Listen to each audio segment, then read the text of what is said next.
नमस्कार. आज दिनांक 17 जून 2026. आजच्या चालू घडामोडींच्या व्हिडिओमध्ये मी अभिजित तुमच्या सर्वांचं सहर्ष स्वागत करतो. सुरुवात करूयात आजच्या प्रश्नांना. पहिला प्रश्न, 13व्या ब्रिक्स नागरीकरण मंच म्हणजे ब्रिक्स अर्बनायझेशन फोरम कुठे पार पडलेला आहे? या ठिकाणी पहा, 13वा ब्रिक्स नागरीकरण मंच आहे तो रशियातील कझान या ठिकाणी पार पडलेला आहे, म्हणून याचं उत्तर पर्याय सी असणार आहे. दुसरा प्रश्न, नुकत्याच पार पडलेल्या 13व्या ब्रिक्स नागरीकरण मंचावर कोणता जाहीरनामा स्वीकारण्यात आला? आता या ठिकाणी पाहायचं आहे, 13वा ब्रिक्स नागरीकरण मंच कुठे पार पडला? रशियातील कझान या ठिकाणी पार पडला. आणि मित्रांनो, आतापर्यंत आपण पाहिलेलं आहे, जर रामसर करार झाला असेल, ठीक आहे, रामसर या ठिकाणी जर बैठक झाली त्यामध्ये जो करार झाला त्याला आपण काय नाव दिलं? रामसर करार असं नाव दिलं. त्याच धर्तीवर आपण आता काय करतोय, तर कझान या ठिकाणी बैठक झाली, तर या बैठकीमधील जाहीरनाम्याला कझान जाहीरनामा असं नाव देतोय, म्हणून पर्याय बी या प्रश्नाचं उत्तर असणार आहे. या ठिकाणी आपण 13व्या ब्रिक्स नागरीकरण मंचावर कझान जाहीरनामा स्वीकारलेला आहे. ठीक आहे. पुढचा प्रश्न, national institute of urban affairs NIUA ने अलीकडे आपली किती वर्षे पूर्ण केली? NIUA ने आपले सुवर्ण महोत्सव म्हणजे 50 वर्षे पूर्ण केलेले आहेत, म्हणून पर्याय बी या प्रश्नाचं उत्तर आहे. आता लक्षात ठेवायचं आहे, NIUA फुल फॉर्म विचारला जाऊ शकतो. फुल फॉर्म काय आहे? National institute of urban affairs. ठीक आहे. पुढे चौथा प्रश्न, NIUAच्या सुवर्ण महोत्सवी सोहळ्याची थीम कोणती होती? सुवर्ण महोत्सवी सोहळ्याची थीम काय होती मित्रांनो? Shaping tomorrow's cities. याचा उद्देश काय आहे NIUAचा? तर शहरांची निर्मिती आणि शहरांची आकर्षक बांधणी करणं. आणि मित्रांनो, याच धर्तीवर याचं थीम काय होती याची? तर थीम होती शेपिंग टुमारोज सिटीज. ठीक आहे, पर्याय सी याचं उत्तर असणार आहे. प्रश्न क्रमांक 5, NIUAच्या सुवर्ण महोत्सवी सोहळ्यासाठी प्रमुख पाहुणे म्हणून कोणाला आमंत्रित करण्यात आले होते? या ठिकाणी पहा, NIUAच्या सुवर्ण महोत्सवी सोहळ्यासाठी प्रमुख पाहुणे म्हणून भारताचे केंद्रीय गृहनिर्माण आणि शहरी व्यवहार मंत्री हरदीप सिंग पुरी यांना आमंत्रित करण्यात आलेलं होतं, म्हणून पर्याय सी याचं उत्तर आहे. लक्षात ठेवायचं आहे, NIUAच्या सुवर्ण महोत्सवी सोहळ्याचे प्रमुख पाहुणे कोण होते? हरदीप सिंग पुरी. आणि हरदीप सिंग पुरी कोण आहेत? भारताचे केंद्रीय गृहनिर्माण आणि शहरी व्यवहार मंत्री. प्रश्न येऊ शकतो की केंद्रीय गृहनिर्माण आणि शहरी व्यवहार मंत्री कोण आहे? तर त्यांचं नाव हरदीप सिंग पुरी असं आहे. 6वा प्रश्न पहा काय आहे, शहरी प्रशासनातील तांत्रिक क्षमता वाढवण्यासाठी नुकतेच कोणते प्लॅटफॉर्म सुरू करण्यात आले? शहरी प्रशासनातील तांत्रिक क्षमता वाढवण्यासाठी नॅशनल अर्बन डिजिटल मिशन सुरू करण्यात आलेलं आहे, म्हणून पर्याय बी या प्रश्नाचं उत्तर आहे. ठीक आहे. प्रश्न क्रमांक 7, भारताचे पहिले स्वदेशी AI व्हिडिओ जनरेशन मॉडेल वर्य किंवा वर्या कोणी लॉन्च केलेलं आहे? तर या ठिकाणी पहा, हे वर्य AI मॉडेल आहे ते कृत्रिम या कंपनीने लॉन्च केलं, आणि कृत्रिम आहे ती ओला या कंपनीची उपकंपनी आहे, म्हणून पर्याय सी याचं उत्तर आहे. विचारला जाईल प्रश्न, कृत्रिम ही कोणत्या कंपनीची उपकंपनी म्हणून काम करते? तर ती ओलाची उपकंपनी म्हणून काम करते.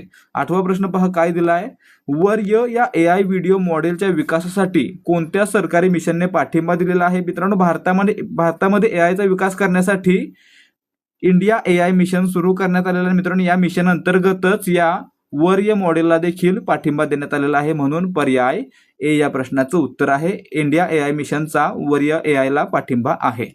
पुढे प्रश्न क्रमांक 9 काय आहे पहा, संरक्षण मंत्रालयाने NDAतून प्रशिक्षित झालेल्या किती महिला कॅडेट्सची पहिली तुकडी भारतीय सशस्त्र दलात नियुक्त केलेली आहे? मित्रांनो, NDA मधून प्रशिक्षित झालेल्या 19 महिलांची पहिली तुकडी भारतीय सशस्त्र दलामध्ये म्हणजे इंडियन आर्मीमध्ये नियुक्त करण्यात आलेली आहे, म्हणून पर्याय बी याचं उत्तर आहे. प्रश्न क्रमांक 10, भारतीय हवाई दलाने एअरफोर्स अकादमीमधून किती महिला अधिकाऱ्यांना कमिशन दिले? भारतीय हवाई दलाने एअरफोर्स अकादमीमधून 31 महिलांना कमिशन दिलेलं आहे, म्हणून पर्याय सी या प्रश्नाचं योग्य उत्तर राहणार आहे. ठीक आहे.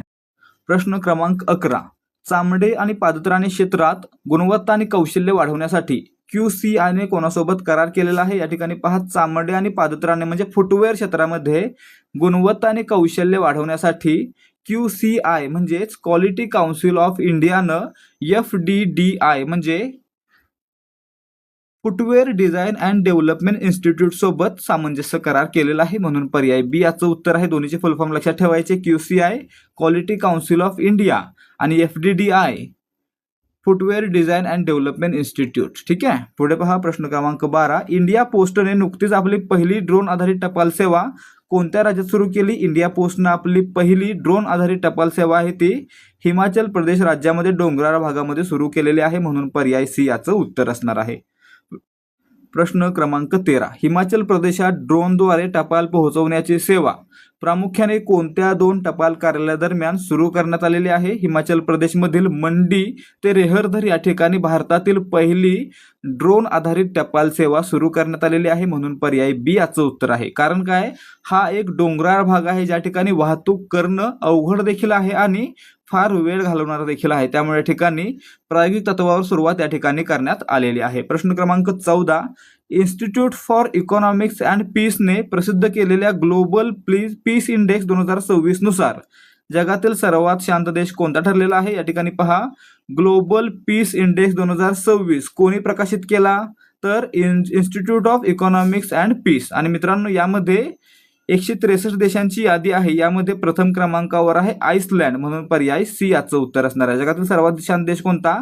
आइसलँड आहे. पुढे पहा, प्रश्न क्रमांक 15. ग्लोबल पीस इंडेक्स 2026 मध्ये 163 देशांच्या यादीत भारताला कितवे स्थान मिळालेलं आहे? भारत हा 163 देशांच्या यादीमध्ये 126व्या स्थानावर आहे, म्हणून पर्याय सी याचं उत्तर असणार आहे. प्रश्न क्रमांक 16. ग्लोबल पीस इंडेक्स 2026च्या यादीत सर्वात तळाशी कोणता देश आहे? सर्वात तळाशी म्हणजे 163व्या स्थानावर येमेन हा देश आहे, म्हणून पर्याय बी या प्रश्नाचं उत्तर आहे. प्रश्न क्रमांक 17. ग्लोबल पीस इंडेक्स 2026 मध्ये न्यूझीलंड आणि स्वित्झर्लंडचे क्रमांक अनुक्रमे किती आहेत? या यादीमध्ये न्यूझीलंड 4थ्या क्रमांकावर आणि स्वित्झर्लंड 6व्या क्रमांकावर आहे, म्हणून पर्याय सी या प्रश्नाचे योग्य उत्तर आहे. लक्षात ठेवायचं आहे, या देशातील राहणीमान अतिशय उच्च मानलं जातं आणि मित्रांनो, हे देश आहेत ते 4थ्या आणि 6व्या क्रमांकावर आहेत. पुढे प्रश्न क्रमांक 18. रिझर्व्ह बँक ऑफ इंडियाने नुकतेच कोणत्या मुंबई स्थित सहकारी बँकेवर 6 महिन्यांसाठी आर्थिक निर्बंध लादलेले आहेत? या ठिकाणी पहा, आरबीआय नुकतेच मोगविरा कोऑपरेटिव्ह बँकेवर 6 महिन्यांसाठी आर्थिक निर्बंध लादलेले आहेत, म्हणून पर्याय बी याचं उत्तर आहे, मोगविरा कोऑपरेटिव्ह बँक. आता मित्रांनो, या ठिकाणी 6 महिन्यापर्यंत ना ही बँक कोणाला कर्ज देऊ शकते, ना कोणत्याही गोष्टीमध्ये गुंतवणूक करू शकते. त्यासोबतच ग्राहकांवर देखील निर्बंध लादण्यात आलेले आहेत, ते आपण पुढे पाहूयात. प्रश्न क्रमांक 19. आरबीआयच्या निर्बंधानुसार मोगविरा कोऑपरेटिव्ह बँकेच्या ग्राहकांना जास्तीत जास्त किती रक्कम काढण्याची परवानगी देण्यात आलेली आहे? एका खात्यावरून एका वेळी जास्तीत जास्त 10,000 रुपये काढता येणार आहेत, म्हणजे याचा फटका ग्राहकांना देखील बसत आहे.